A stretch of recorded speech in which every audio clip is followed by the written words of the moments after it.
that's a subtle joke, you know. There's layers to that. Yes, there are layers. Yeah. I'll agree to that one. All right.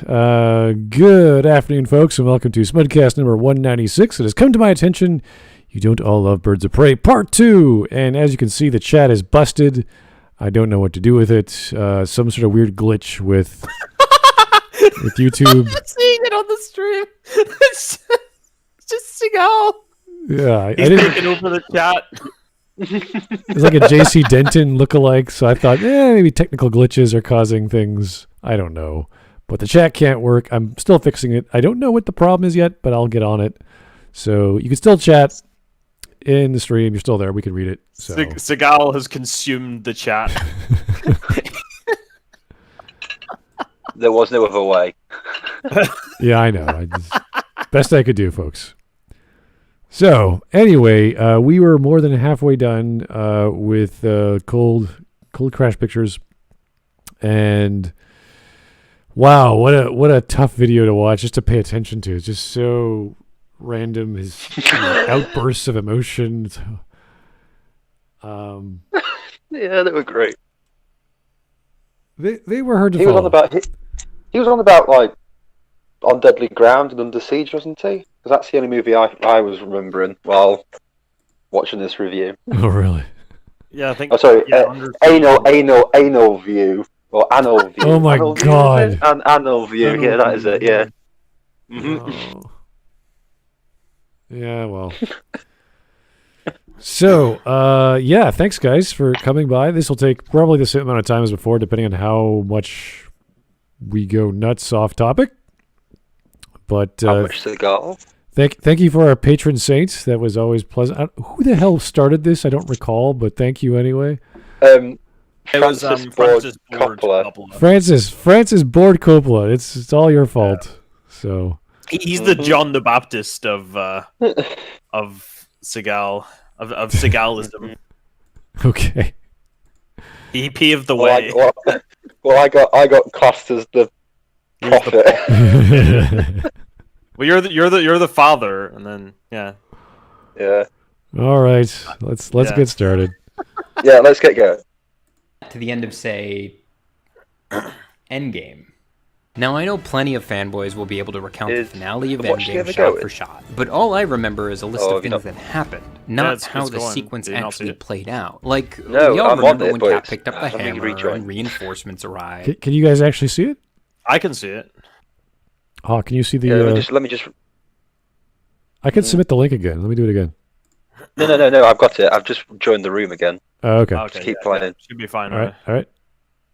Yeah. Okay, let's go.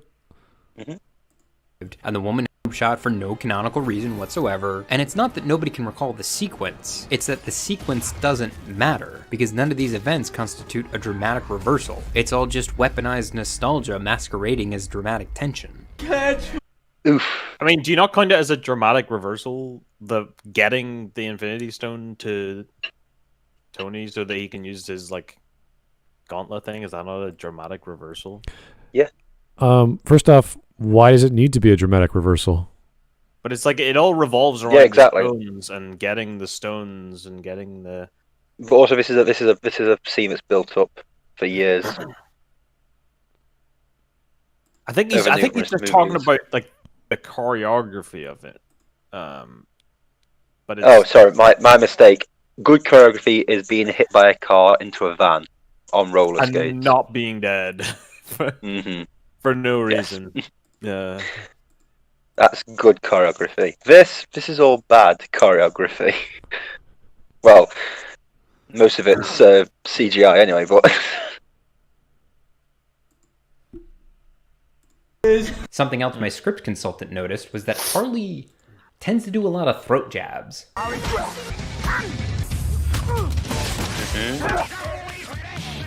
Is this just a convenient finisher? Or is the film actually commenting on Harley's desire to silence the men who would seek to stand in her way?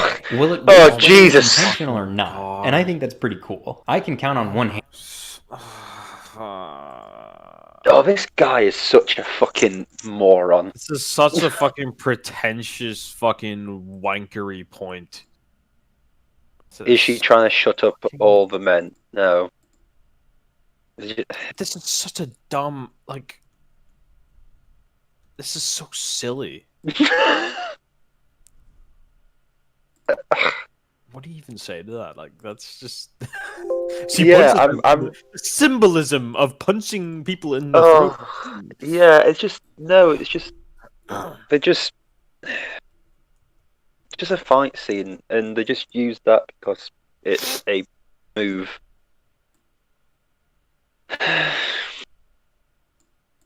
There could have been symbolism, but I doubt it. I mean, it just seems like such a stretch. Yeah, it does. To the point where I'm stretching to find a defense against it because I'm like, really? You've said this? And even if it was symbolism for that, it wouldn't make it good. No. She's the exact same move over and over and over and over again. Yes, good choreography. Okay, she punches men in the throat a lot. Okay. Yeah. For some reason, uses a fucking beanbag gun instead of just a gun. Yeah. Like. Message coming in. One times I thought a superhero film was actually trying to imbue the themes into the fighting style of one of its characters. You love to see it. There's the word, the dreaded T word. Wow, God. Cards. Mark it off. There you go. Oh no. Oh yeah, I've got for a second there, Smud. I thought you couldn't speak then. What? Sorry. I kept seeing your image. I kept seeing your image flash up. I was like, "Is Smud trying to say something?" So if you're looking at the same fucking still screen, So one of the hands is missing the ring finger, which is representative of how Harley Quinn is no longer metaphorically married to the Joker, and how she's breaking off the the metaphorical marriage with the men that have been controlling her in her life. I can't believe he didn't pick up this obvious symbolism that one of the hands in the background is missing the ring finger. Yeah, that it's representing the destroying of the institution of marriage. What misogyny! I can't believe he didn't notice this. Ugh. How did he not notice? How did he not pick up on this deep thematic symbolism? Thematical themes. How did being punched in the throat? How did it make you feel? Oh dear. Especially when it's one of those clotheslines, like by Steven Seagal. He just like punches you in the throat. And you go flying 2 meters behind you. 60, 2 meters behind you from a standing point. It's like a shotgun. Kaboom. Yeah. I can imagine when he closes his hand, it's just like a reload sound. Gotta pump up his muscles. Yeah. Like his Henry Cavill in Mission Impossible. It's like, oh, guys. Yeah. Oh, see, already, we're not even 5 minutes into watching the video again, and we're already thinking about other things. Well, I can't help it, but Joe Crazy is giving me some super chats. So, evening, gents, and praise be to Seagal. May he shower us in his holy grease. Yeah, I know. It happens.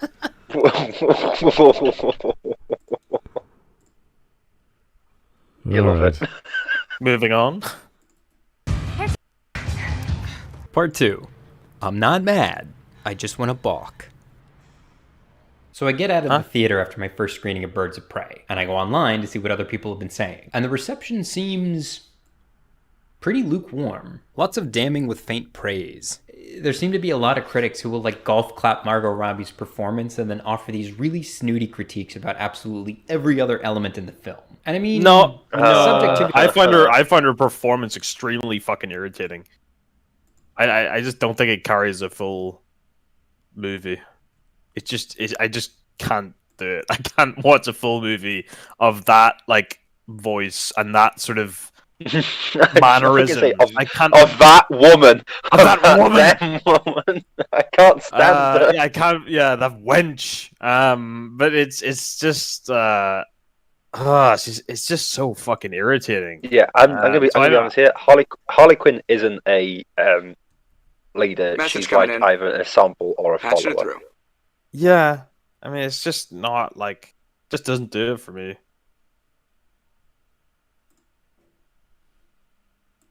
Activity. You're gonna like what you're gonna like, but I swear I can tell when these critiques aren't being offered in good faith. Every armchair analyst in the movie business knows that writers are supposed to show, don't tell. And one of the first criticisms I heard about the film was that Harley's voiceover in the first act does way too much telling at the expense of showing. I was the brains behind some of Mrs. J's greatest stunts. Don't let anyone know it. And here, look. I know Save the Cat has a lot of great tips in it. I know your screenplay wouldn't be the same without it. But the thing is, it's entirely possible to both show and tell at the same time. I hate his face. Please oh close your mouth. Oh my God, sir! I fucking hate his face. just please, so, dear Lord. When you're talking about showing, don't tell, what you're referring to is not reciting information in a vocal way, or if you're talking about a book in a written way, because a book should have action, it should have stuff happening, and that is a descriptor as opposed to a dialogue scene or a dialogue bunch of text. When you're talking about a movie, it's inherently visual. So you could have a narrator, you can have a frame, which, you know, there's a narrator on above the frame, so that's like someone describing, like The Princess Bride. There's a frame of the grandfather telling the story, narrating the story, and we're seeing the visualization, which is exactly what we saw. So people aren't beyond this concept. Is it effective storytelling? Is having an animated little bit of Harley Quinn doing whatever effective? I think it's the show don't tell is more like, don't just have a character say this character is brave. Have the character that you want to show is brave. Just do something that is brave. You know, like that is like shows their bravery. That's the point of show don't tell. Just because you have action or action does not mean you're showing the characters' characteristics, what their plot is, what they want. It's just Harley Quinn bouncing around in an animated film. And yes, you're telling a story, but you're not actually communicating anything about her, unless there's a certain point where she has a challenge that she can't surpass. She has an emotion she can't deal with, or whatever the case may be. There's a conflict. So you can't just say stuff happens and here's me showing it. Stuff happens. That's not much to work with. You have to actually express a conflict, a characteristic, a trait, a personality element, and have it deal with that conflict at door. How do we get past the door? Oh my God, I don't know. I'm Harley Quinn. I'm bouncing around like an animated character. Great. So another thing with animated characters, like you're talking about Bugs Bunny, that style, because they're bouncing around and flexible and like rubber, it kind of makes them less of a person, less of a character. They're just a cartoon character at that point. So if you're showing a cartoon character of Harley Quinn, are you saying this is in her imagination and she's thinking this is how she is? Or is this what you want us to see her as? I don't like it calls into question other elements. I think I can see it's like seeing it as this is her perception of herself. She thinks she's the bee's knees, and she thinks she's like, and whether is that true? Is that just her thinking that? Is it her overestimating how important she is, or is she actually because I feel like the movie is actually saying that she is behind loads of his schemes, and that it's sort of a glass ceiling type thing, and that the sexism in the criminal underworld community is like we really need more representation of female psychopaths. We need more women mob bosses. Yeah, we need more female representation. I can't believe homicide. That. In Arkham Asylum residents. Yeah, it's just so I don't know what to think about it really, but I feel like this is. I always I always love the fact that they always go, "Oh, Harley's the brains behind the Joker," even though the Joker was around long before Harley Quinn existed. Yeah. As in, like, in every iteration, Harley Quinn is he'd always already way after. Yeah, by the time he goes into Arkham Asylum, he's not like it's not his nobody, first time, right? He's not just a nobody. He's like, he's always the big one, but Harley, obviously, Dr. Quinzel wants to understand, and that's how he gets her. So he's obviously been the Joker for ages. So this idea that Harley's the brains behind his organization is just a bit like, yeah, sure, whatever you want to believe, fine. Tablets are at 5 p.m. Don't forget to take. Here's Tyler Preston.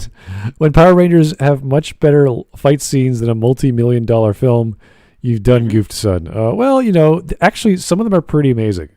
A lot of jumping and flipping and spinning, so they don't fool around. Go Power Rangers! Yeah, no, they're pretty acrobatic. The great thing about Power Rangers is that it's really easy for stunt doubles because they have these costumes that completely cover the person, so you can just have the actor in the scenes before it, and then just have them turn into the Power Rangers, and then it can just be anybody in the costume.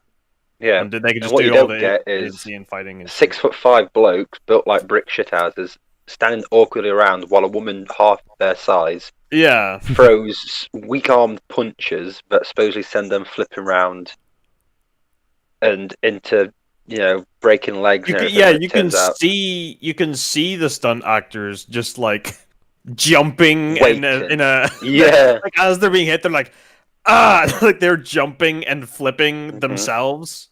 And it's really obvious that they're doing that. Like they basically have to do that anyway. But it's still just. And you can save the women's arms. Like, thank God there was no contact, because you could tell that their arms are gonna like bend.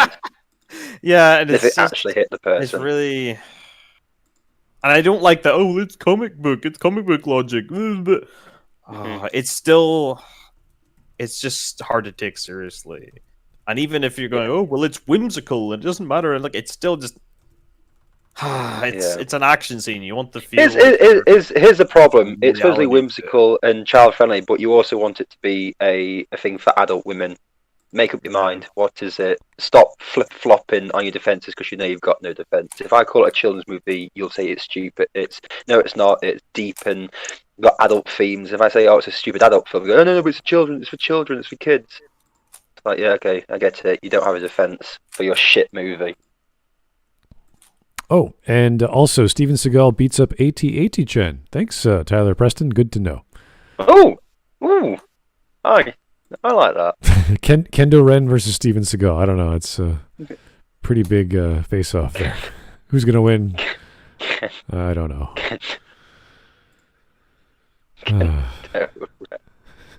Kendo Ren with two wooden swords. Oh, my God. 2 planks of wood to go against each other. Oh no, Jake the Surgeon. Feeling he failed as his son went further into insanity, Seagal isolated himself for 1,000 years.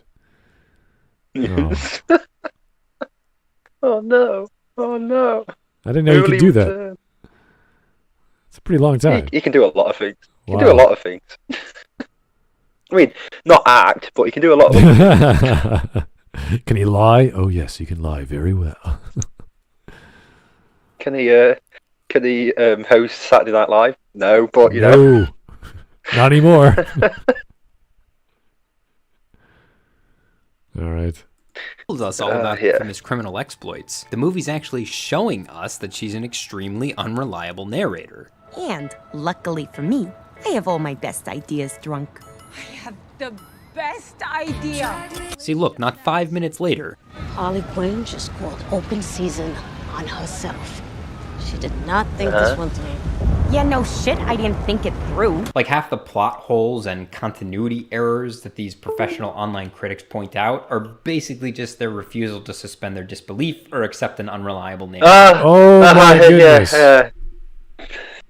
I fucking hate the use of unreliable narrator as just a blanket, like it's just a blanket excuse for literally any contradiction. Is well, there's an unreliable narrator, so it's. I fucking hate it. So plot holes are bad, guys. Just remember that, okay? It doesn't matter if it's an unreliable narrator or a frame narrative or whatever you're doing with your story. If there's an inconsistency that doesn't add up, it either has to be explained soon after or it's a problem. See, the thing with unreliable narrator is usually what happens, it goes back and tells you what actually happened, or someone else goes, no, that's not what happened.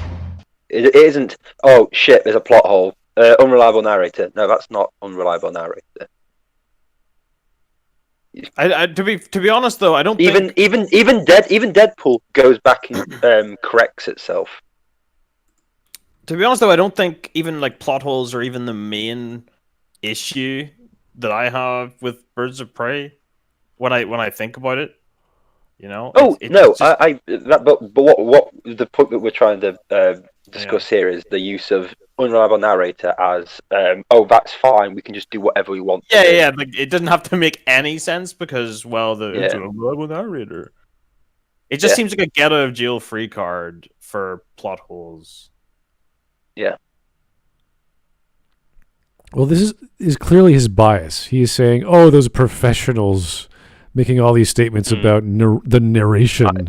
Like, excuse me. Listen, I'm not a professional. I'm making these same things. Thank you for thinking that I'm as good as professionals. Thank you. I'll take that. I'm a drunk British lad. Does this guy have a degree in something? Does this guy have like that's really worth a lot? It's really worth what it was paid for it. You know, really. Let me just really have a look up for him. Degree. Yeah, he has a first class diploma in utter bullshit and total fabrication. Yeah. It's one of those fucking ologies. I don't know. It's called lineology. Message coming in. That you can buy from Throne. Now, if you just have a Seagal does not approve. Seagal does not approve. Here we go. Steven Seagal is the genocide order assigned to purge a filthy xeno species. Oh dear. I don't think we can combine Seagal and Warhammer, but all right. I mean, but I don't agree though that it's not really told. The story isn't from her. It's not told from her perspective. Like her narration is a different thing than the story, right? And it's like, oh look, she said it was a good idea, but it wasn't a good Message idea. Coming in. That shows she's not a reliable narrator. Through. But that's not a framing device for the story as a whole. Mm-hmm. You know, you're not being told the whole story from her perspective. So no, it's because not obviously when she's got four other people. You know? When the birds of prey are together, then obviously it's not Harley's narration because there's other people there. And like obviously all the parts with Montoya where like Harley Quinn's not even there. It's not. That's not the framing device though. It's not actually framed as she's telling the whole story, and everything that happens can just be Harley Quinn was telling the story and she was just wrong, and that's what this represents. Well, like no, that's fucking dumb. That's not what's happening. There are plenty of films that do this, and even the ones like Fight Club, which I do enjoy, they screw this up too. And whenever you lie to the audience, you are saying, oh, that thing I just showed you and talked about and explained, yeah, that's not real. And you can even make the argument for The Last Jedi where it's like, is Luke even there? I mean, gravity's affecting him, light's affecting him. You could hear sound coming out. You could hear people. Like, what is going on? So, I mean, you could have had Rise of Skywalker just go, oh, he didn't actually die. He just learned how to disappear and reappear with the Force. Oh, my God. Oh, that would... You could have literally opened up Rise of Skywalker and go, oh, no, I didn't die. I just, teleported. Yeah. Because I worked that out now. Oh, that would screw things up major. Oh, dear. Just thinking about that right now. That would... Luke, what are you doing on this island again? Oh, I really like it here. It's, it's very, very calming. Also, one of the fish monks does world-class blowjobs. Unbelievable. Oh, God. Can't get anywhere else. All right, moving on. Jake the Surgeon. People abuse suspension of disbelief as accepting any nonsense in the plot rather than accepting a fantastical premise like magic. Okay, so people say suspension of disbelief. It's willing suspension of disbelief. I always have to correct people, and that's fine. But you have to will yourself when you're watching a film saying, I'm trying to trick myself consciously that this is real. So it's like, if I like something, then you're biased toward that thing, not actually saying to yourself, this is real. You're just going, I like Harley Quinn. This is Harley Quinn. Therefore, it must be a thing I like. It must be this real thing that's happening in her life. Therefore. And this silly succession of events, just because you like a thing and haven't consciously thought about, does this actually make sense? Is she doing things logically? Is she this kind of character to do X, Y, Z?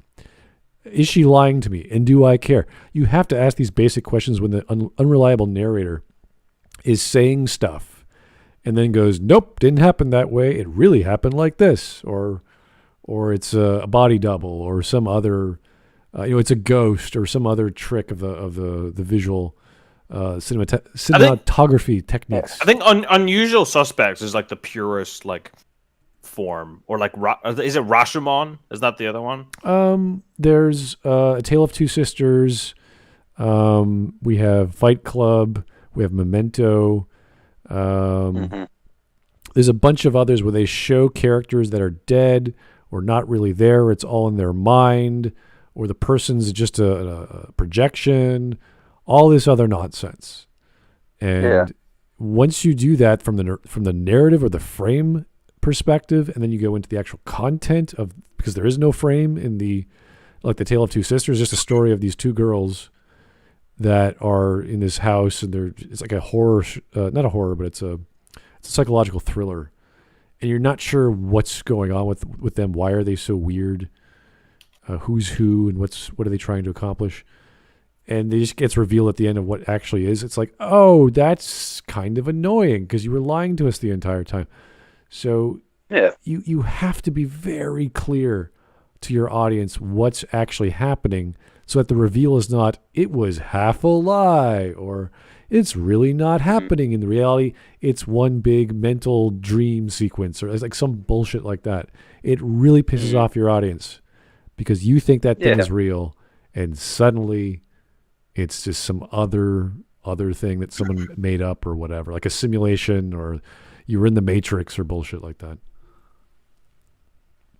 I think if it's framed from the start that you know that it could be unreliable, that's why Unusual Suspects still works, because it's them being interrogated essentially about what happened. Oh yeah, that's great, so because it makes complete sense that they would have contradictions. Yeah, and so that's where it works. But when it's just, you don't tell people that it's a narrator that is it sort of exists outside of what you're being shown, then it gets sort of dodgy, because it gets sort of what do you call it? What's the subverting your expectations?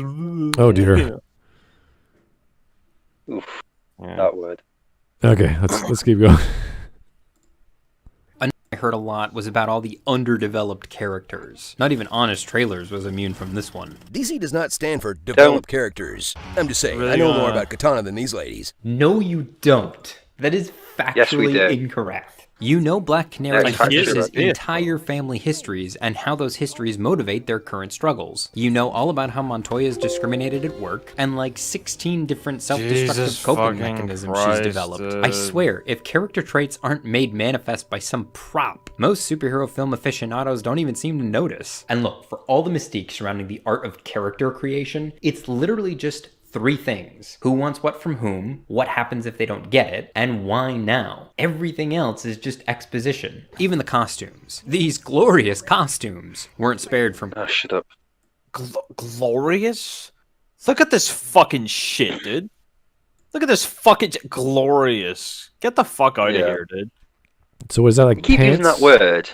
I don't think he knows what it means. She's wearing pants with what, suspenders? I can't tell.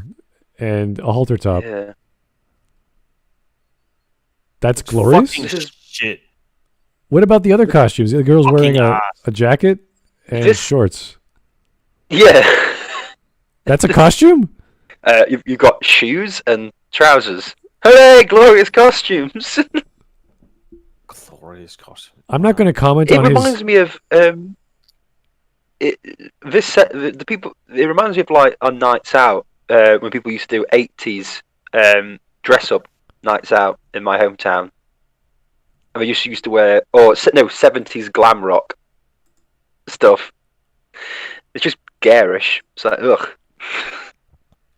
I know he was talking about a bunch of elements that he considers like, what do they want? What do they do if they don't get it? And why are they doing it now? That's not correct. That's one way of looking at plot. I'm not saying those values aren't important, but they're not the most important. It's like half important. It's like you're in the ballpark, buddy. I know what you're looking for. We all know the major necessity is queerness. When you're in the post-apocalyptic world, queerness is a necessity. Necessity to life. You will die without queerness. Remember that, people. Why didn't they kill Roman with queerness? Message coming in. Yeah. Why did they kill him with a fucking grenade? Oh. Yeah. Jake the Surgeon, what do you... I love the fact that they've just killed off Black Mask just like in Birds of Prey. Just like, there it goes. Quite a large character in the Batman mythos is gone now. Oh, yeah. Yay. Here's Jake the Surgeon again. Thank you, sir. Black Canary looks like a homeless streetwalker charging $20 for a blowy. Oh, my God. I mean, if that's what Black Canary looks like, then what does Starfire in the Titans TV show look like? Oof. Oh. Oof. No. Higher or lower? Higher or lower? Oh, I'm going to say lower. All right. I've got to say it. I'd be lying otherwise. But no, these costumes are not glorious. They're garish. They're just like, you look at me like, ugh. Garish, and with Montoya, it's bland. It's like, oh, okay. Honestly, it doesn't look like a costume. It looks like someone's just wearing clothes. Yeah, it's either over the top and garish or just clothes. It's like, okay, cool. Excellent. Critique. Men who go online to moan. Oh, here we go. Attacking. Does Matthew even know this? Let me write that down. Take a screen cap of that. You know why Birds of Prey is going to be bombs, just like Charlie's Angels did? They removed any sex appeal these characters had to appeal to a female girl power audience instead of the core male comic book audience. They literally don't know who they're making this movie for. Yeah, that's true. Yeah. Well, the women didn't go to see it, so yeah. So it seems like they traded off the male audience who want to see sexy women for nobody. They just traded them off. They didn't. Yeah, they went. We don't want men. We want empty seats. Yeah, like, yeah, okay. They didn't get the trade-off that they were hoping for. Where surely the women now will be interested in droves and huge numbers. I'll be honest here. Most women don't give a shit about comic book movies or comic books, or in fact films in general. To be brutally honest with you. Have you seen that fucking thing about like the top 20 movies as voted by women versus the top 20 movies as voted by men? Did you see the top 20 games? No. Like see the top 20 games as well. No, but have you seen the top 20 games? Like Candy Crush is number 1. Oh my god. Oh my god. I think 11 out of the 20 are mobile games. Was that fucking Adam Ruins Everything video where he was saying that Candy Crush is a game as well, guys? That means they're gamers. Yeah. Oh my god. Message coming in. It's like me with my wordscape that I do. That doesn't make me a gamer. That just makes me good at finding words. Let's see why he thinks it failed. Let's see why. All right. I'm not saying women don't like comic books. I'm just saying the vast majority of it you talk to, if you mention comic books to them, they won't have a clue what you are on about or any idea. And the women that do like it for the same reason the men like it. I met a girl who didn't realize that King Kong was the big monkey that died on the Empire State Building, and was shocked when she saw the Peter Jackson movie. I was like, "What, really?" That's supposed to be like popular culture, and she's like, "Nope, never seen anything. Didn't even know that there was a thing called King." I was like, "Okay, cool." Women. Ugh. All right. Steven Seagal is the baseball bat I used to, and I'm not reading the rest of that. Thank you, Vladimir. That's beautiful. Not sure where they were going with that, but I'm glad we didn't go that far. Jake the Surgeon. There are countless variations on Canary's look you could do, but boobs and legs bad. I mean, she was a lounge singer in the movie, so I guess there was a bit of that, but... Yeah, but I mean, it was sort of... I think even in the context of the movie, it's like trying to comment on the male gaze. Oh, yeah. And her performance... She's performing one for all these men, and all these men are looking at her for her body. Yeah, but the only reason... But this is one thing that always gets me. They make these characters utterly unattractive. There is no male gaze. The only reason there's any male gaze is because the other person is a paid actor who's been told to pretend to have male gaze. Well, it's even... It's like there's no getting out of it. There's always like some weird loophole for how it can still be the male gaze. It doesn't matter if it's made entirely by women. Well, see, they just have internalized male gaze. There's no... way that they can always say that it's the male gaze. Well, let's put it this way: when Suicide Squad came out, loads of women wanted to dress up like Harley Quinn because of the male gaze, and they thought it would make them look attractive. These new outfits, I know COVID and all that, but where's all the women dressed up as Harley Quinn in the new stuff? I don't see that many in the original.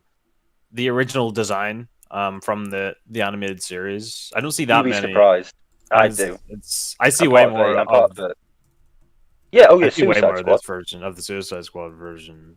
Yeah, the Suicide Squad version, but what I mean is the dress up of how she looks in Birds of Prey. You don't see that. You don't see cosplayers like that. No, you see, it's always the you still see the booty shorts. It's always the slutty Harley. Jersey. Well, I do see the actual animated series Harley because that was I guess. Yeah, I don't see that much. No. Yeah, with the red and black. Yeah, I see it. I see it a little bit because I'm part of a thing called Batman Addicts on Facebook, and people dress up as the original one. But other than that, no, you're right. But I want to see it though. That's fucking hot, man. It's nice, yeah. I mean, depends. On the person doing it, but it's usually it's fucking horny for them clown girls, man. Those fucking honkers, man. Huge honkers. You squeeze them and it's just like. Wow. Oh dear. All right. So he's bashing on Kaddish. Fine. I'll be sure to mention that. I don't even know if he cares, but I'll bring it up. About how it's aren't sexy enough for them, or some of my all-time favorite posts on the internet. They're missing the point in like 17 different ways. They're not. What's the point? Tell me what's the point? If I'm not looking at an attractive woman, what's the point? The point. Okay. Well, I'm sure there's a point. Okay, I'm gonna be brutally honest. If I've got a choice between either looking at an attractive woman or an ugly woman, I'm going for the attractive woman. I don't give a shit. If you want to put ugly women in your movie, I go for it. But guess what? I don't even think people are going to watch that, let alone men. So, good luck. No. You can go very far in Hollywood just being beautiful, just looking great, eating well, being healthy, working out. You can be a stand-in. You can be a guy in the background. Yeah, you need attractive people in your ad, in your music video, whatever. It works. What was that guy on that TED Talk we watched? where he literally was just hired because of his body. Right. Do you remember? That was a really well. From Jane, he played someone in Jane the Virgin, but he was literally like, "These are all my roles," and it was literally just because he was attractive. Yeah. Yes. So yeah, he's cracked the code. Mm-hmm. Also, what's the name of what's the person who plays Huntress in this movie? What's her name again? Oh, I forget. Because it was just on that thing. No, because the funny story about that is Ewan McGregor cheated on his wife with her. Oh God. Mm-hmm. These celebrities, man. Mm-hmm. What, I think it was just before they talked about toxic masculinity. They're all on about it, and then he went and did that, and she was like, "Yeah, men who cheat are scum," and then she literally helped the bloke cheat on his wife. So, yeah. Oh God. They're all the same. Like. All right, let's keep going. But that's just stories from behind the scenes. So they're dressing for comfort, care, and combat. You know, comfort. Like a male superhero that these guys love. Comfort and combat. Combat. This just screams combat, right? This just screams. I'm dressing for combat. So combat, yeah. Yeah, sure. Hoodie. Look at this fucking shit, man. Look at it. How is a halter top ready for combat? For combat. You're such. Not one of them. I think Huntress maybe a little bit. Well, not one of them covering that. Not like that. I mean, it's but as in like for the best you can look most at. Most of the time, she has like some kind of fucking bulletproof vest or something. But the best you could say. You're going to compare Harley's costume to the fucking metallic suit Batman wears. I'm sorry. Saying, both these characters are ready for combat. This is the same universe as fucking Aquaman. He wears fucking nothing, bro. Yeah, but he's got. He's also a metahuman, so. Well, he didn't make that fucking distinction, so I'm not gonna. So it's like, oh, these were okay, so. But you can't show a picture of Batman in a metallic suit to fight Superman with Harley Quinn in fucking spandex trousers, as in like ready for combat, and it's comfortable. No. Montoya looks like she's about to open a tub of ice cream and cry about an ex-boyfriend. At least he's not wearing the fucking t-shirt thing. Oh, I shaved my balls with this t-shirt. Yeah, good God. Yeah, so guys, fighting in sweatpants and whatever she's wearing, probably not the best idea to protect your body. Yeah. Oh yeah, but people might do that for like training for boxing. Yeah, but we're not talking about training or anything. This is people with like guns and knives who want to kill you. This is not. Also, there's a child there with shorts and a jacket. Yeah. Yeah. I just. Also, hasn't she got like one arm in a cast as well, Cassandra Cain, in this movie? Or is that just like a fake thing she's got? Yes. Yeah, so she's got one arm then. Okay, cool. All right. Yep, she's ready for combat. Message coming in. All right. Patching it through. Here's Tyler Preston. Thank you, sir. Because we all know that overalls are bulletproof. Are those overalls? I don't know. It's hard to. Crazy. I just think like this is. Do you really get the impression that most superheroes are wearing really practical clothing? I don't get that. It's fucking Spider-Man. Fucking skin tight fucking lycra. You know? Yeah, but it depends though, really. In what era we're talking about. Remember, this is supposed to be gritty, as in like, they want it in the DCEU, right? There's like these people do not look ready for combat. They do not look ready for combat. At all. They look like they've dragged their middle-aged friend who's going through a divorce and saying, come on, come out, we'll go out for a girls' night out around town. Oh, yeah. That's literally what this looks like. They're going down to the local pub to see if they can pull some desperate single 20-year-olds. Aren't you a bit young to be drinking at this bar? It's like, yes. Yes, I am. Yes, but yes, I am.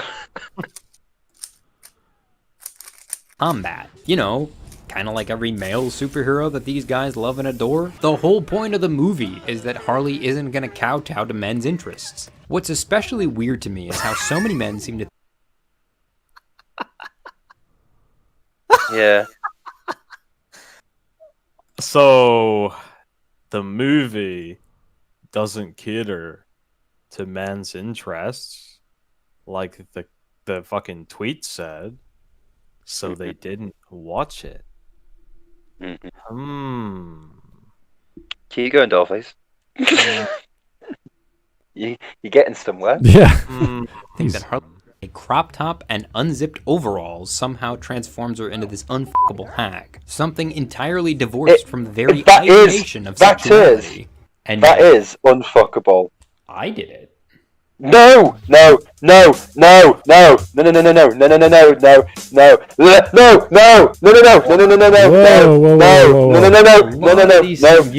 thank me to not. Yeah, please, no, please stop. No, stop. No, stop. No. I am going to check my analytics, by the way, to see if there's a spike or a drop in viewership right here. Yeah, I don't want to put him on blast, but there was definitely one guy who said that every fight scene in the film went on for 30 seconds too long. I mean, did he time them? Like with a stopwatch? Another guy said the director had to work harder to define a style. And, I mean, did we watch the same movie? Run, Piggy, run! So it was not to sound too unbalanced. I did think it strained credulity sometimes when Harley would take on like 3 armed goons at the same time and not one of them could get a single retarded, man. But then it's not like melee. So 3 guys with AK-47s are just like aiming and firing and they can't hit them? Okay. That is fucking dumb. That's fine. I'll just say, yeah, fine. That's perfectly okay. But willing suspension of disbelief, yeah, that's fine. But also, Batman has a fucking Kevlar vest on with stuff. Yeah, he just talked about Batman wearing more practical shit, dude. Practical shit. Fuck off. Right? She's wearing a fucking unzipped jumpsuit. There's big differences. I just...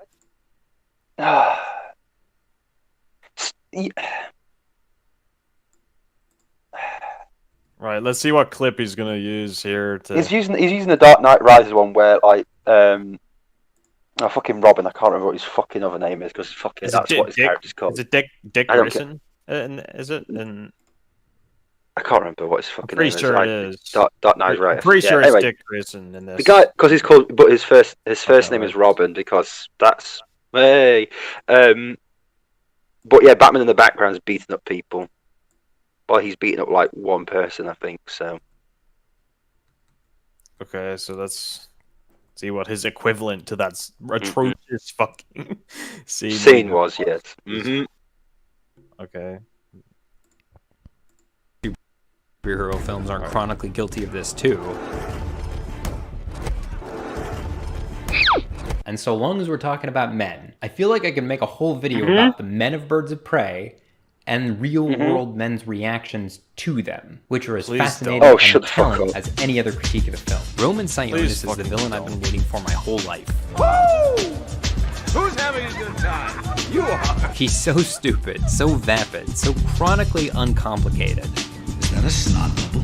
And that's the point. Fuck family. Oh, it's him from fucking Lost. I didn't recognize a point which seemed to go right over a lot of male reviewers' heads. God, stop. You're gonna do that thing where you open up a weird-ass case of torture devices while inexplicably detailing your master plan and how I don't fit into it. I'm building a better... Seriously? You don't have to, really. That same Blu-ray.com reviewer from before, in particular, seemed to think that Roman was a real problem. Quinn adds narration to spackle over the cracks, which are apparent from the get-go. Most notably with Roman, who's introduced as the Black Mask, but he doesn't actually become the villain for another 75 minutes, and it's never really understood why he wears a mask. Why does Roman wear masks? Why, movie, why? How could you leave Blu-ray.com hanging like this? 5 out of 10. You want to know why Roman likes masks? This is why. Look at his little ears. His little haircut. Yeah, he's 1,000 years old, and now he's just an ornament in my living room. Ew. I love it. He likes him because he likes him. The whole point is that there's no substance to this guy. You're building a criminal empire because Daddy kicked you out of Janus Corp, and you think this is a big fuck you, but in actuality, it's a very misguided attempt to win back his respect. Why doesn't he just kill her here? You're really not as complicated as you think. And Roman wasn't the only villain who attracted undue criticism. Chris Messina stars as Victor Zsasz, Roman's obsequious right-hand man, and plenty of male critics were... Obsequious? I'm just... Message coming in. I'm also getting really angry at his disregard for... Yeah, this is not a very good thing for, All right. So adaptation of Black Mask. Message coming in. Obsequious is obedient or attentive to an excessive or servile degree. That's not Zsasz. Was this dude obsequious? I don't know. But Zsasz isn't...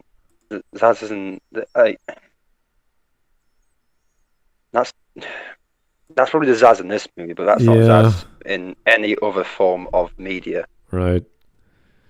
He's pretty brutal in the comics. I remember that one. There's lots of comics with it. He's utterly insane, and he's he carves his kills into his body like he's his tallies like he's he tallies his kills Ray from nowhere.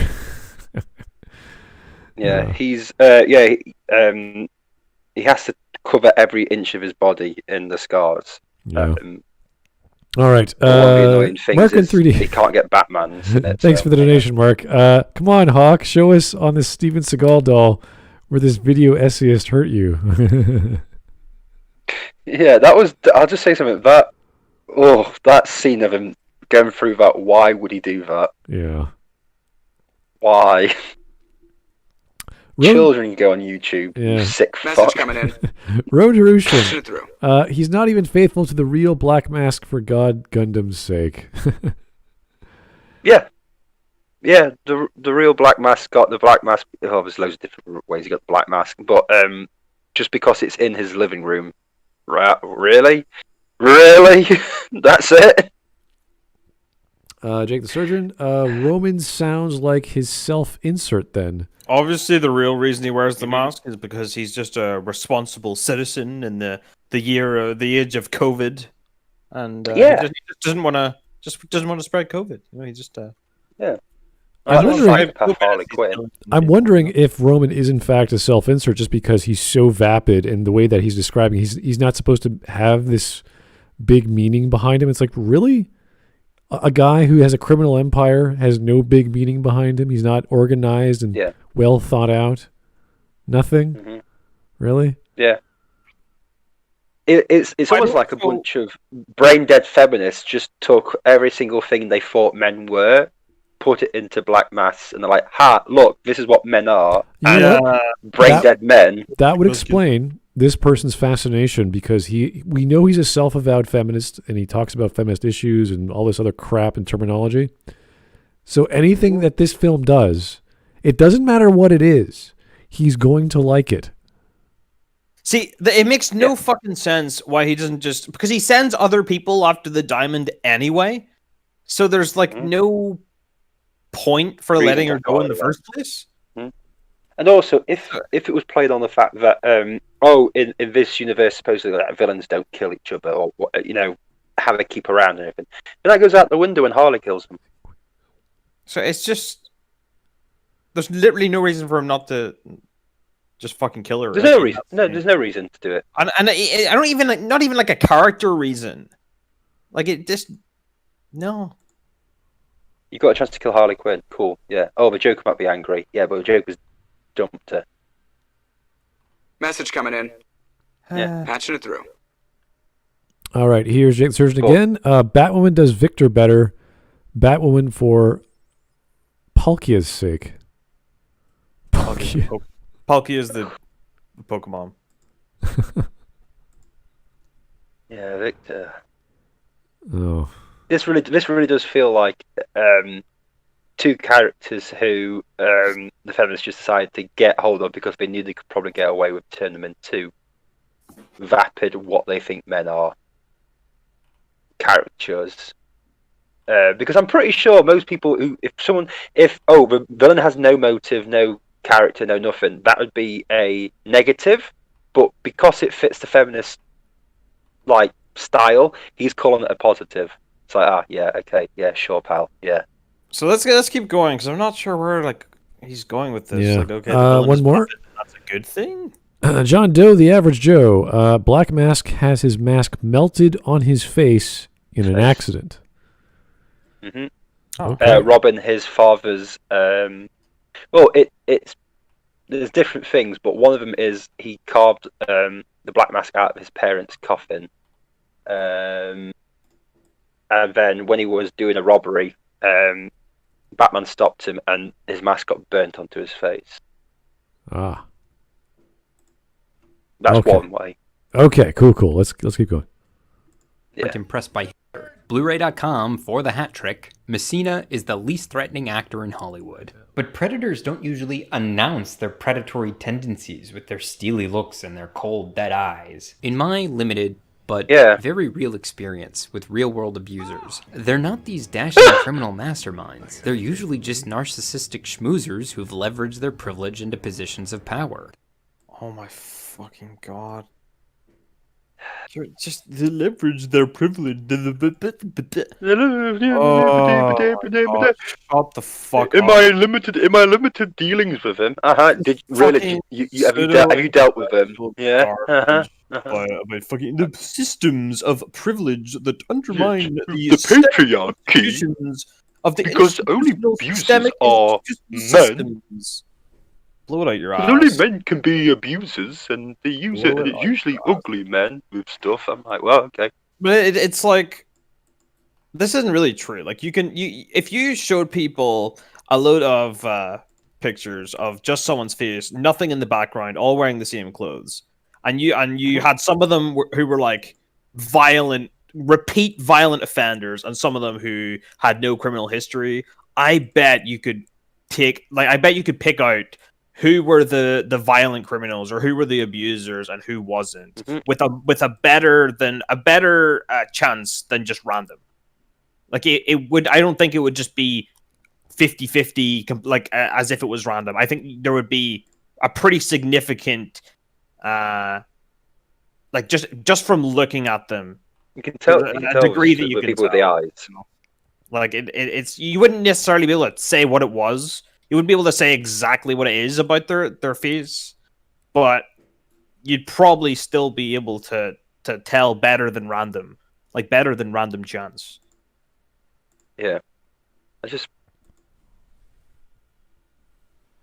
and also he isn't just an abuser. He's like a fucking serial killer. Like he is like a mastermind. He is like impressive. He's got. I think it's 274 kills. That's because I think that's how many tallies Victor Zsasz has got. He's not just an average abuser or whatever. He's not just an abuser. Like it's just dumb. Also, you can say someone doesn't look threatening just because it. Here's the problem: it all fits in with this bullshit feminist ideology, and so any criticism he's not going to like what Smudboy said. It's because this is what he believes most men are like, because he's not like these men, because he's better, because he's whatever. These are true caricatures of men, because men are just vapid idiots who've got no ideas, and also ugly abusers, because we're all ugly abusers. And I think the idea good-looking men aren't abusers. The whole you can't tell that if someone is basically abusive, right? Yeah, but it's like No, like if you can't tell, like just because you didn't notice red flags, but most of the time, if someone is in an abusive relationship, they won't see it, right? They won't understand it until they're like knee deep in it, right? They won't understand until it's too late, right? But their friends around them, most of the time they notice it. Yeah, most of the time they notice. And most of the time they're like, "Dude, this guy's bad news," and they're like, no, "I don't understand what you mean." Like that. They won't understand. Not even just men, both men and women. Right, exactly. But from the outside, it's like it is actually obvious, right? It is actually pretty obvious to most people. So I don't really agree with this idea that it's impossible to tell. It's impossible to tell. Like, no. Oh dear. Here's a super chat from Todd Howard. Thank you, sir. You see, Lori. Message coming There's in. like strings. You can't see them, but my cosmic non-linear ass can see them. So you see, Lori, we're like puppets, but I can see my strings. Steven Seagal. Watchmen.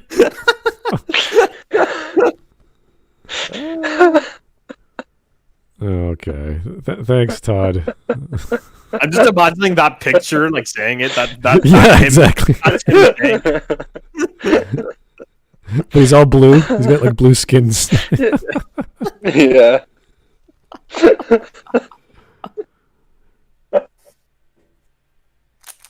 Oh dear. Okay, we got 6 minutes left of this fellow, so huzzah. Not doing too bad. There's a certain flavor I keep detecting in a lot of the negative reviews of the film, especially the reviews authored by men. They seem to want the male characters to be cooler, more dashing, more dangerous. Performatively dangerous, anyway. They're plenty dangerous already, but as best I can figure, certain reviewers seem to want them to be dangerous in a way that seems like it'd be fun to emulate. But Birds of Prey does. What the fuck are you on about? What are you on about? What are you on about? We want. Is it that much to ask to want the fucking evil psychopathic villains actually try to fucking kill people? Is that hard? Hold on. They want to emulate. Emulate. Why did I say Did he say emulate then? No. Emulate. So. I don't know why I don't know. Fuck me for being retarded. Yeah, but it's wrong that men want to do that. But yeah, go girl, you be Harley Quinn. Yes, he fucking explodes a fucking factory. Breaks a guy's leg for mildly... Yeah. Be like Harley Quinn. You do not get to save this. So how the fuck can you like be like, oh no, unlike the men want to have this power fantasy where the men are villains that they want to emulate. What are the women supposedly? The female audience for this, is that like, are they not sort of vicariously experiencing sort of catharsis or whatever? Yeah. By like, oh, she gets to do all this stuff that I secretly want to do, but like aren't. Yeah, Harley Quinn, who's a fucking murderous psychopath. No matter how many times you put beanbags into her gun.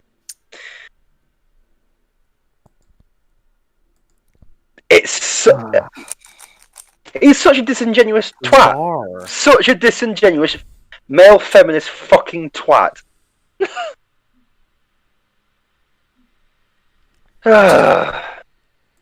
What? Bear in mind, he's also dressed up as Harley Quinn as well at this point. So his entire point goes out the fucking window. Oh, people want to be like this psychopathic killer while you're dressed as a psychopathic killer. So if they actually had a proper rendition of Victor Zsasz, I think that would definitely help. The audience who knows wants the to be characters. like Victor Zsasz, but it's like Victor Zsasz is not this character. Yeah. So it does actually make Batwoman the TV series depict him better, just because they at least tried to read the comic and went, oh yeah, he's a pretty cold-hearted killer. Yeah, okay, great. He's not goofing around and all this other nonsense. Yeah. What was he like? What was he like in Gotham? He's in that as well. Yeah, it was. he wasn't really insane in Gotham. He was just like a sort of hired killer in that. Yeah. And he wasn't really, he didn't really like relish killing. He was just like good at it, and he was sort of all about like self-preservation. So like, if you paid him, he would do whatever it was, and with no questions asked, and he wouldn't give up any of his clients, you know, because so he would maintain his integrity as a hitman and not reveal who his clients were and that kind of stuff. But he would also like get the hell out of Dodge if it went, if things went bad. Yeah, so if it wasn't going to benefit him, pragmatist. Yeah, so he wasn't really like, where I feel like in the comics he's more like, he really almost like relishes killing. Like he just wants to kill him. Yeah, like it's almost like an addiction. Almost, it's almost like he he really wants to kill people and enjoy it. Yeah. I mean, Birds of Prey is just weird. Those gratuitous displays of power aren't any fun to watch. A lot of men seem to perceive this as a fault of the film, but it's not. On the contrary, it's the whole point. I present the scene where Roman forces a woman to strip. Did he say that before? Yeah, it's so... It's the whole point of the character. It's the whole point of the film. It's the whole point of like, dude, like what is... I get the fucking point. It's just a retarded fucking point. Like I get it. A bunch of feminists thought we could jump onto this Harley Quinn thing to make feminist bullshit. Yeah, I get. And lo and behold, it failed miserably. What they view as how men are in society, right? This is literally just what a feminist thinks is that what's happening inside women's heads, due to the male gaze.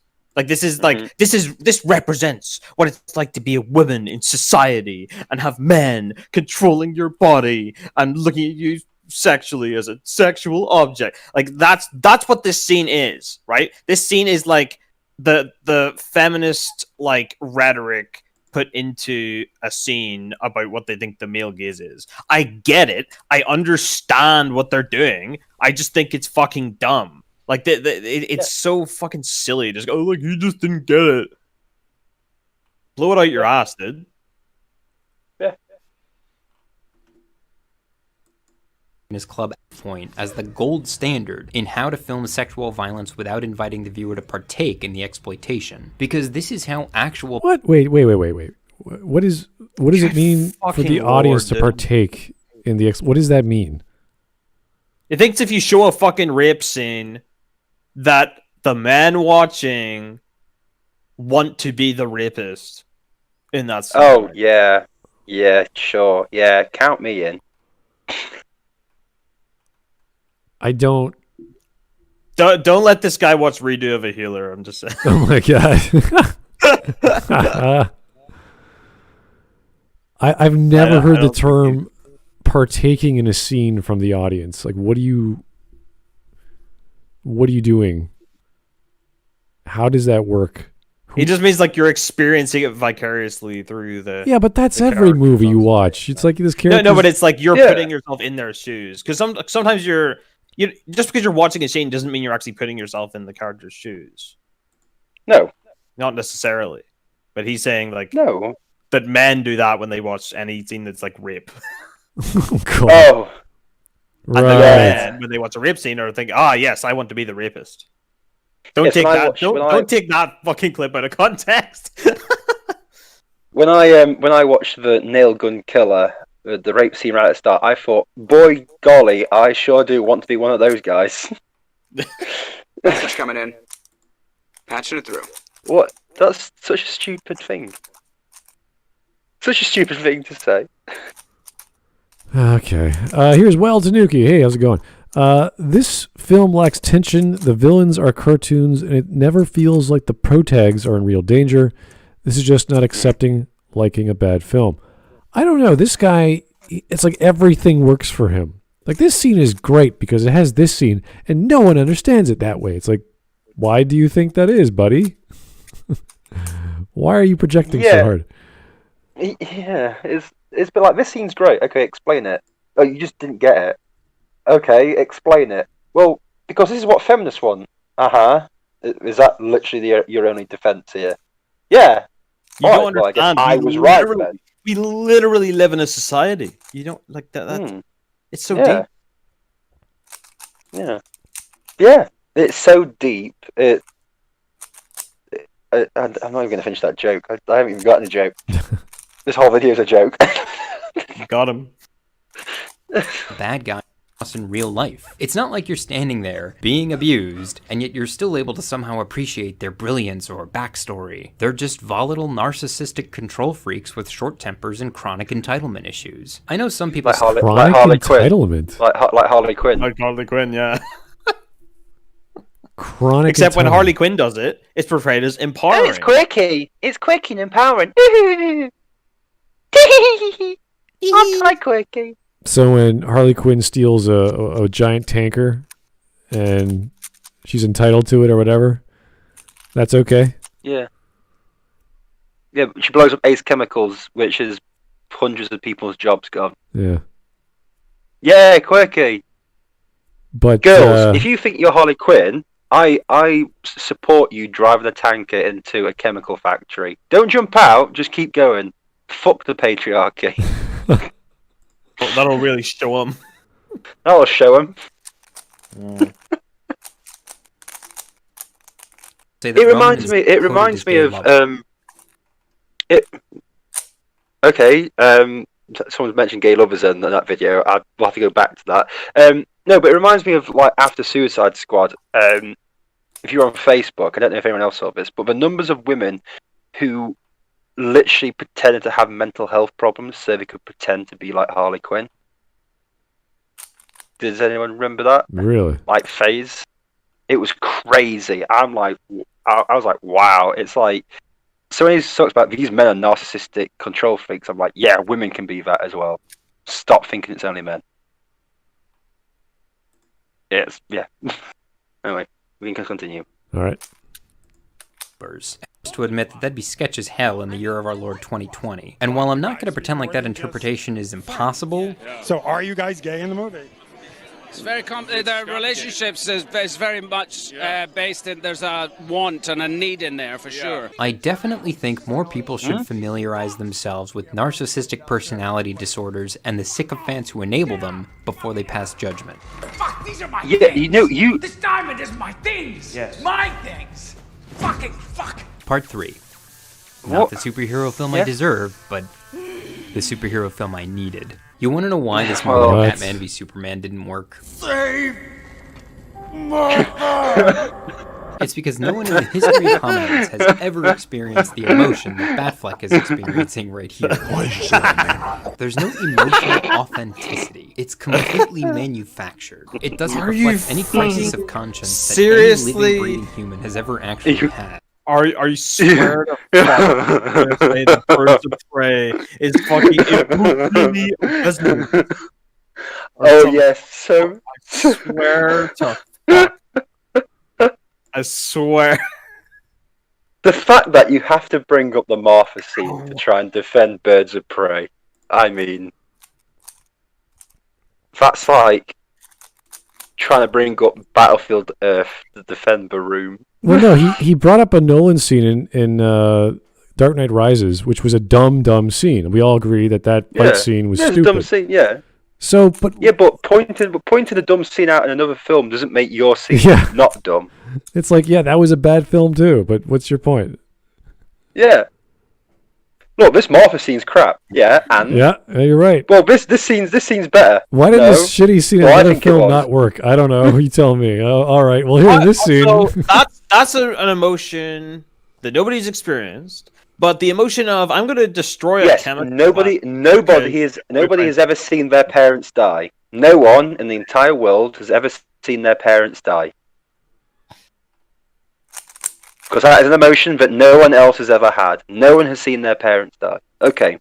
Thank you, Cold Crash, for saying that nobody in the entire history of the planet has ever seen their parents die, but we've all squirted cheese into our mouth because our boyfriends dumped us.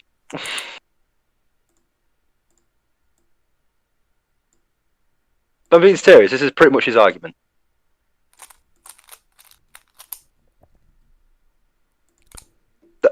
There's a stupid argument. This is a stupid argument. Your Honour, the court rests. Message coming in. All this emotion. Why did you say that name? Birds of Prey is the complete antithesis to that. We've all. What? Wait. How? How do you even begin to compare these two things? They're completely Smud. What is Smud, I just said, nobody has ever had their parents die, right? So audiences can't, She is not reflect with that. an empathetic character at all. Harley Quinn is not. Harley got dumped by her boyfriend, and every single person on the planet knows what it feels like to be dumped by a boyfriend.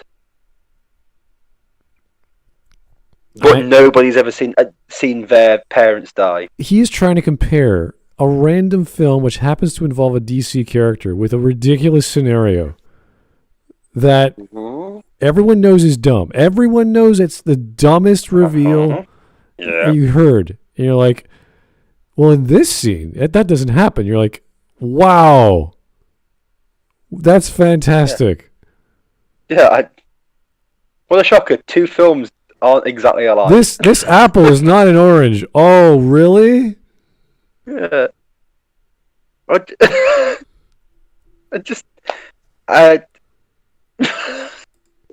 This rotten apple is not this rotten orange. Wow.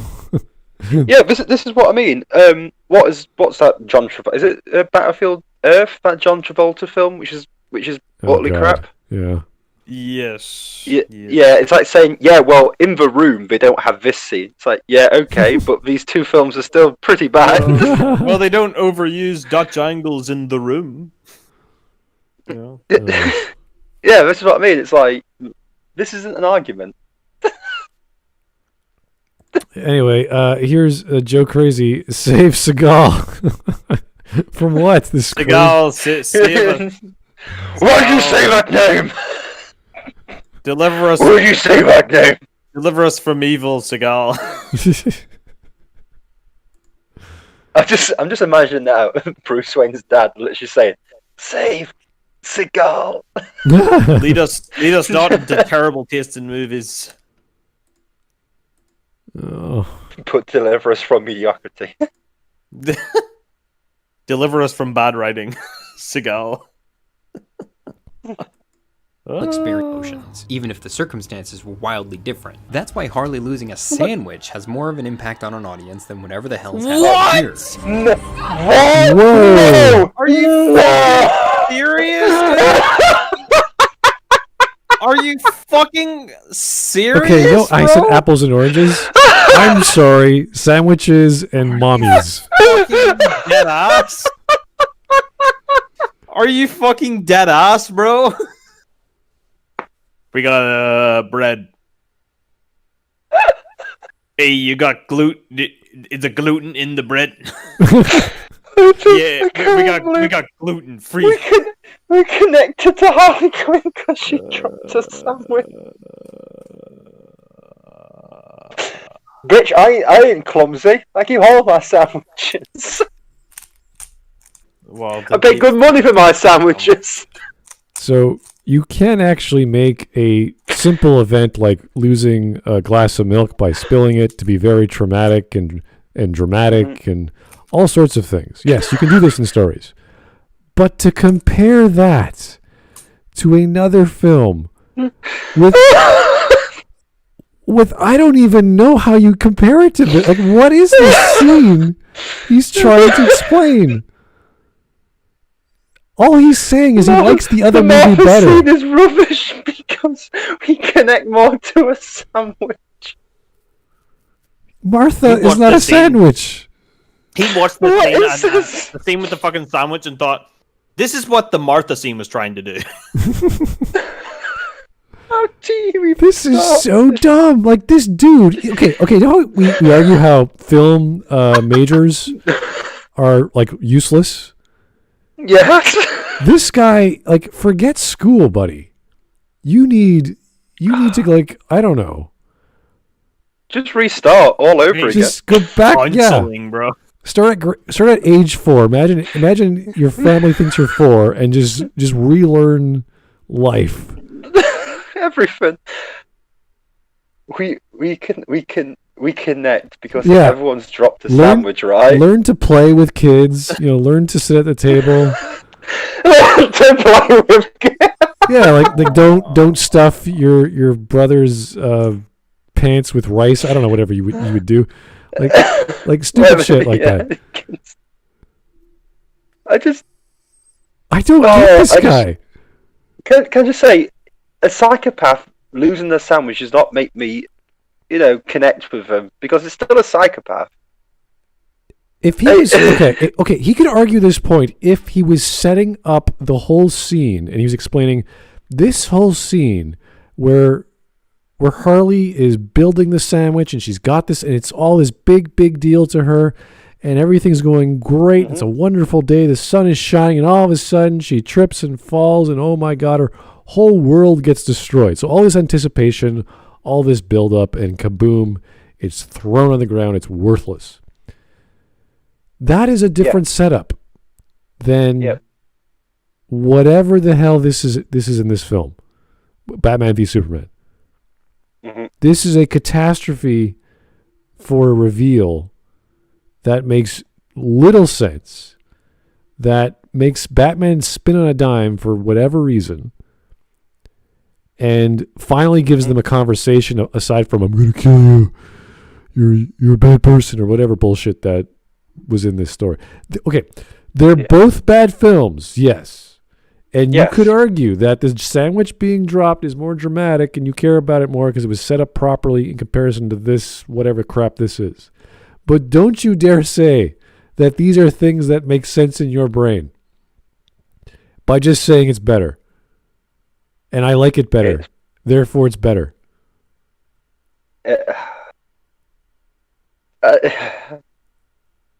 Fucking sandwich. These are almost incompletely impossible to compare to each other. You cannot do that. Bear in mind, he's trying to persuade people to watch this movie now, and it's like sandwich. It's like I don't give a shit. I'm still invested. What kind of plot point? I mean, okay, if we don't know anything, it's the starting of the film, and maybe she has to go get a sandwich the first 10 minutes. I don't know. They're just setting up her day to day. Then you do stuff like that. She has a bad day, and then things go wrong.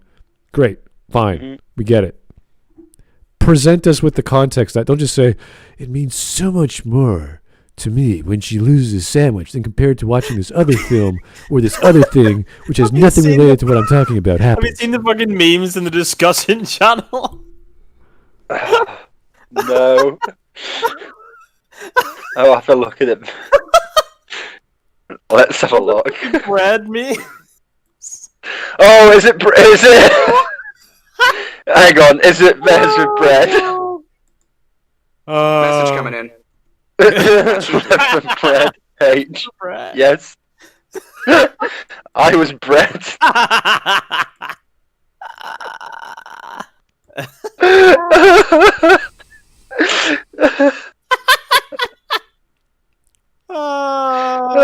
This is gold.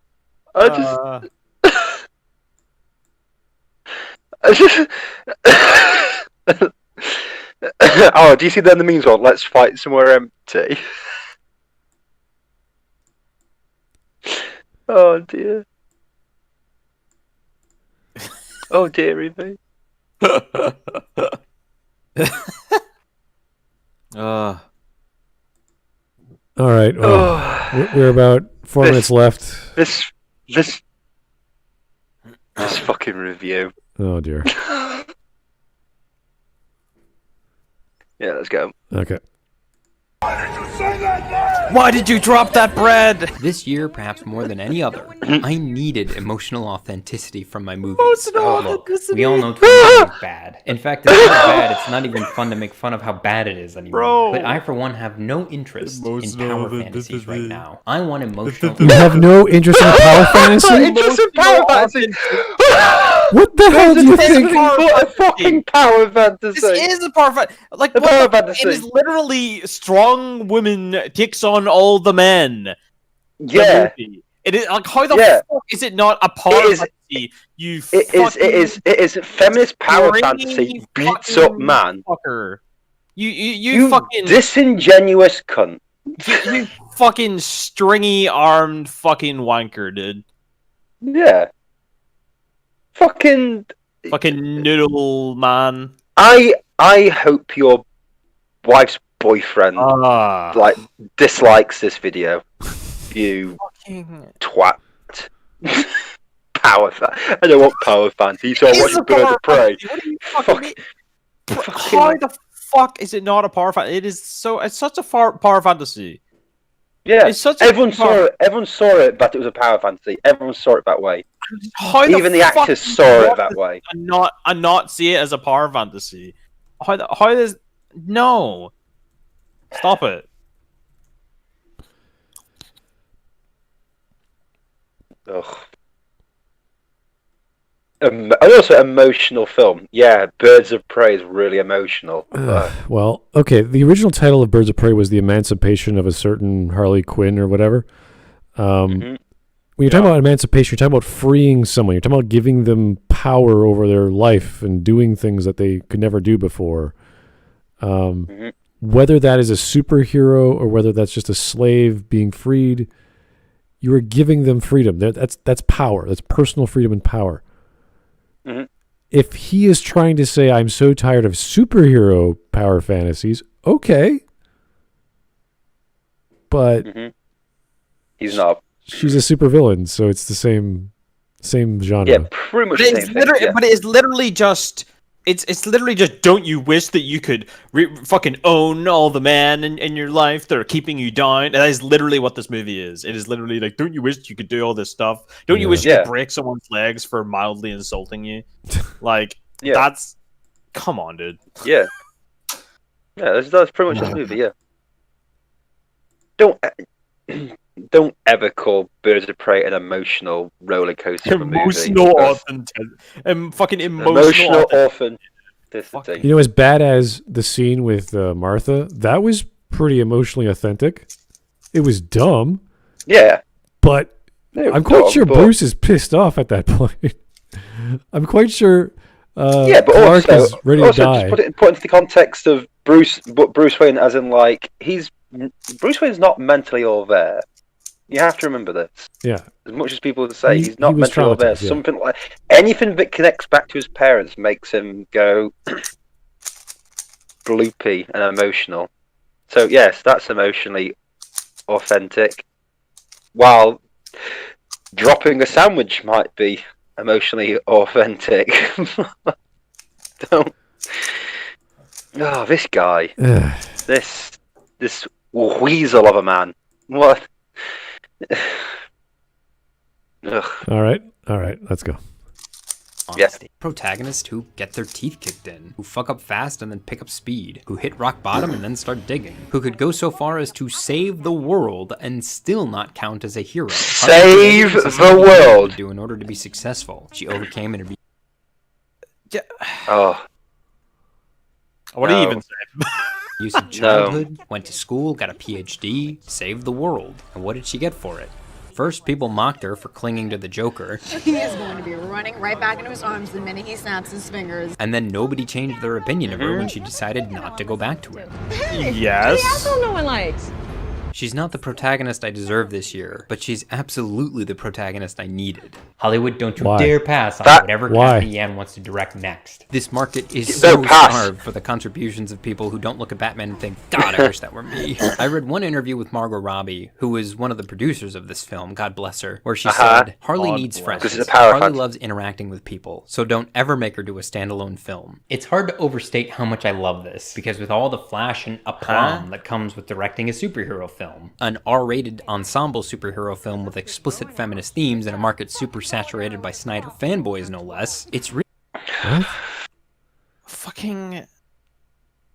He's pretty much admitting this film is just So it has openly feminist themes? Yeah. And you're like, I don't understand. Why Fucking hell, man! Your mask soon slipped once you realised everyone stopped watching after you showed your body. Watch it. Why are they fucking? Why aren't they not watching it? Go, why? How come feminists make up 0.5% of the population? Why did this movie make money? What do you mean the movie the explicitly flopped out of its way not to target men, didn't get a lot of men to see it? That was the whole point of that fucking tweet that he brought up. And it's 100% fucking true. Yeah. And he's saying like, it has these explicit feminist messages, and that's great. Okay, but can you see why men would not be interested in a movie that's like, oh, this is what men are basically like. It's slightly exaggerated, but really, this is basically what men are like. And all women, you all deserve to just fucking just kill men. you know that. God, why didn't people like this movie? Good fucking lord, dude! It's especially having a psychopath as your main character is very difficult to get an audience in anyway. And the fact is, you made Harley Quinn unlikable. Harley Quinn is pretty much unlikable at this point in time. She's an obnoxious cunt. I can't stand her. I utterly cannot stand her. So you've got that going for it. So, and then you've got everything surrounding the movie, and everyone involved in this movie became an obnoxious cunt as well, and became unlikable. Ewan McGregor's only still doing a lot of stuff because fucking Star Wars. So, seriously, all these actors and actresses, what are they doing after this movie? Well, there's not going to be a sequel. We know that. So. Oh yeah. I know that. But they're making as Suicide Squad. Yeah, they're making another Suicide Squad. Yeah, but no. They're making a movie called The Suicide Squad. Yes, I know. We're making another Suicide Squad. Yeah. Yes. That's what I said. Yeah. They're making that. Yeah, they're trying again. So, Margot Robbie is Harley Quinn again, but everyone else who acts like obnoxious cunts, your careers have just completely stalled and nothing. Well done. Congratulations. Fight the patriarchy, eh? That invisible thing that doesn't actually fucking exist. So is Suicide Squad being decanonized? Is that... pretty much, which means Bird of Prey isn't canon anymore. Is there actually a canon anymore with DC? Yeah, they just put everything into it and fire it against the wall. They just fire it against the wall, hope it sticks. Yeah, you're right. We made some movies, guys. It's part of the universe. It's all these things. Okay. So far, the best DC movie has been outside the DC EU. So, that's good. All right, two more minutes of this fellow. Yay. Really just about learning comfortable with yourself and maybe finding some friends along the way. Fuck that guy. What? What? That is not... How the fuck do you get that as the message of this fucking movie? How the fuck is that what you walk away with? It's about the friends you meet along the way. Bro, what? Huh? No. These aren't friends, by the way. It's literally just... See, all of these women from different walks of life are oppressed by men in different ways. That's the movie. That is what the message of the movie is. It's really not subtle. It's not like you don't have to dig for it. It's just right like in your fucking face that's what it's saying. That women over-exaggerated men that don't actually exist in real life have harassed these women. Yeah, like it's like, oh, the men are so bad and stuff. And it's just like it's blatant. It's not like subtle at all. And this whole like it's always the friend you meet along the way and being comfortable with there's like no. This is usually the defense of people who don't like the end result or the plot of a story. It's about the journey. It's about the friends you make along the way or some nonsense like that. Yeah. This is the typical response from people who like the thing. They can't explain why because they know it's bad at certain points. So they have to say it's something about the journey or friendships. the ending of Mass Effect. Like, it doesn't matter. It's the dream. I got to say goodbye to my kid and everything's fine. Like, what? Excuse me. What the fuck are you driveling on about? This is still terrible. I don't care whether you thought the journey was amazing. If the ending is crap, it's crap. I can still say the ending's crap. Look at all the girls who weren't shot by bullets. Wow, they're great. That's fantastic. Yeah. Yeah. I still just love the fact that no matter what anyone says about this movie, it's not getting a sequel. So it failed in its primary goal. Yeah. And it failed in its secondary and tertiary goal. Whatever those were, yeah. Make money, entertain people, make a series of these movies. Yeah, they all failed. Yeah, make a series of movies, all fail. Yeah. Tacos? God, if that isn't all I want out of life right now. That and universal health care. Maybe Harley can help. Oh my god. Oh my god. Dude, you want universal health care? Come to Canada. We have lots of tacos, okay? I don't want universal healthcare is not as great as people think it is. Just because I don't want to pay for this dude's fucking healthcare. I don't want to pay my taxes. Yeah. No. I don't want to. You couldn't. No, I am funding this guy's existence. No. If I had a choice between funding this guy's healthcare or throwing money at a chimpanzee, I'm throwing money at the monkey.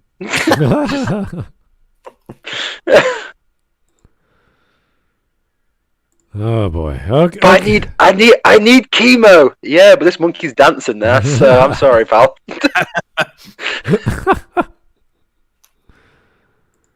Oh dear. All right.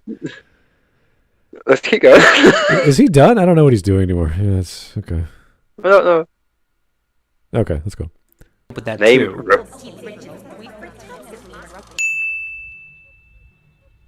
What? Voted for Bernie? Oh, so he wasted he got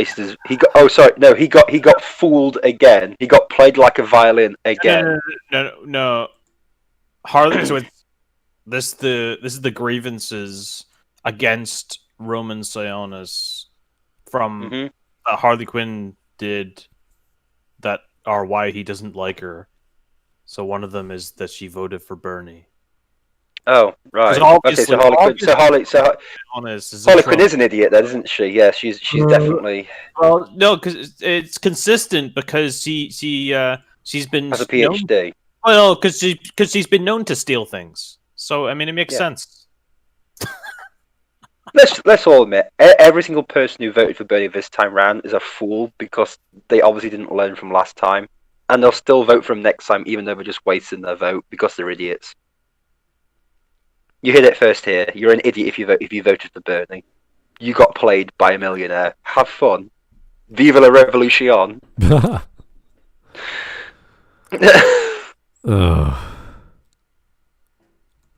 hope I bet he's enjoying his third house with your money.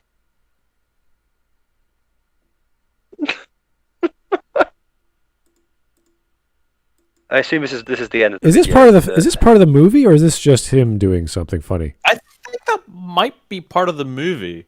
I think that might actually be in the movie. I'm pretty sure. Okay. It can't be part of the movie. I think it is. Well, we're done pretty much because now he's just going to talk about his crazy, stupid sponsor, which is that ridiculous painting bullshit. Artwork. Yeah. Yeah, we're done.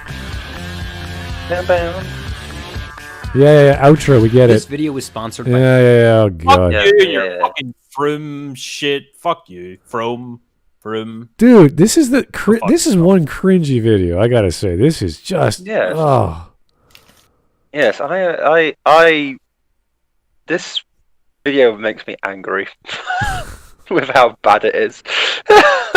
It's like brain out of socket, and it's just like, yeah, say shit. And like, oh my god.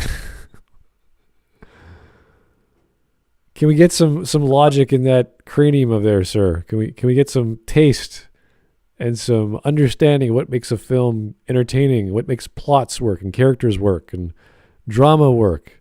Yes, you can like a sandwich falling onto the ground. Please don't compare it to other films for no reason.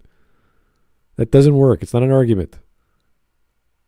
I can compare a cat to a seagull. It doesn't mean it's... Yeah, it is in the movie. It is in the movie. For Bernie thing. It is in the movie. Yeah. Oh my god.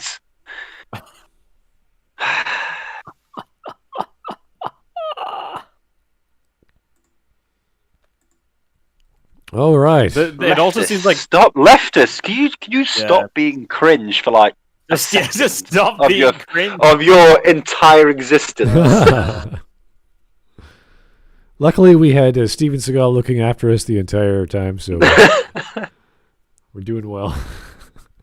I've actually just booted up the stream because I always do once we finish a video, and it's such a loving image just seeing him staring into my soul. You know that current picture we've got is like the really cringy people who do like they're young kids and they do like martial art poses for like a photography studio or something. And they have like that fade away in the background or something.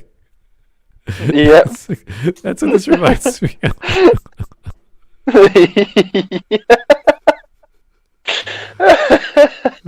Like he went to a professional studio. Okay, I want to pose in my gi. Yeah, and I'm gonna look real cool. Yeah, okay. Got my gear.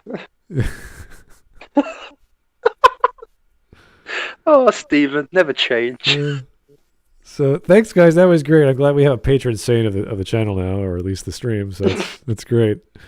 Mm-hmm. But my God, I'm glad we're done with this dumb video. That was just. Now I have to go tell Matthew how retarded that they use. Unless he already knows, then it's fine. But how they use his tweet. Because Matthew does great work criticizing videos.